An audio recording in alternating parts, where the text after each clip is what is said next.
প্রিয় ভাই বোনেরা, আমাদের সকলকে একটি বিষয় বুঝতে হবে, অনুধাবন করতে হবে।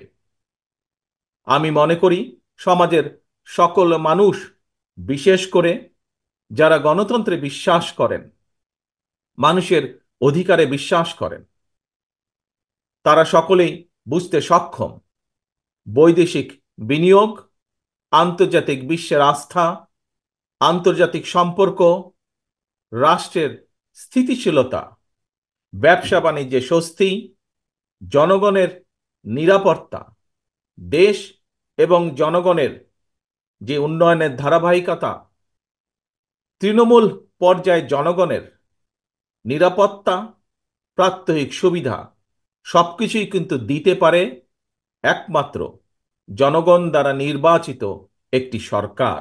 আমাদের যদি এই বিষয়গুলোকে খেয়াল রাখতে হয়, তাহলে অবশ্যই নির্বাচিত সরকারের কোনো বিকল্প নেই। প্রিয় ভাই বোনেরা, আগস্টের যে মহাবিপ্লব, জনগণের যে সফলতা, তা আমাদের সামনে আরেকটি স্বাধীনতা এবং বিজয়ের বার্তাকে নিয়ে এসেছে। স্বৈরাচার পতনের এই মহা সমরে, এই যুদ্ধে বা এই আন্দোলনের সফলতা দেশের সর্বস্তরের মানুষ, রাজনৈতিক দল, ছাত্র জনতা, গৃহিণী, শ্রমিক সবার অবদানকে আমরা যদি মর্যাদা দিতে ব্যর্থ হই, কিংবা 17 বছর ধরে অবিরাম আন্দোলনে গুম খুন, হামলা মামলা আর নির্যাতনে পৃষ্ঠ লক্ষ লক্ষ রাজনৈতিক কর্মীর অবদানকে যদি আমরা যথাযথ মূল্যায়নে সমর্থ না হই, তাহলে ইতিহাস কিন্তু আমাদের কাউকেই ক্ষমা করবে না।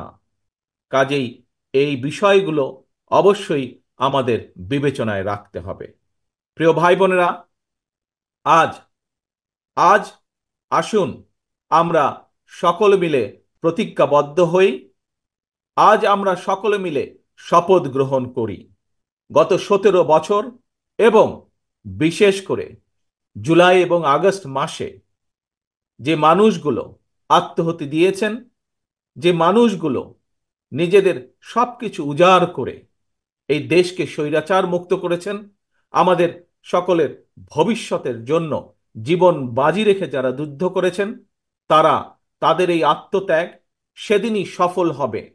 তাদের এই আত্মত্যাগ সেদিনই সফলতা লাভ করবে, যেদিন এই দেশের মানুষ রাজনৈতিকভাবে তাদের অধিকার ফিরে পাবে এবং রাজনৈতিক অধিকারের পাশাপাশি একইভাবে যেদিন বাংলাদেশের মানুষের অর্থনৈতিক মুক্তি অর্জিত হবে, একমাত্র সেদিনই আমাদের শহীদদের, 71 সালে স্বাধীনতা যুদ্ধের শহীদ এবং একই সাথে গণতন্ত্র পুনরুদ্ধারের আন্দোলনে যারা শহীদ হয়েছেন, যারা বিভিন্নভাবে ক্ষতিগ্রস্ত হয়েছেন, তাদের এই ত্যাগ সফলতা লাভ করবে।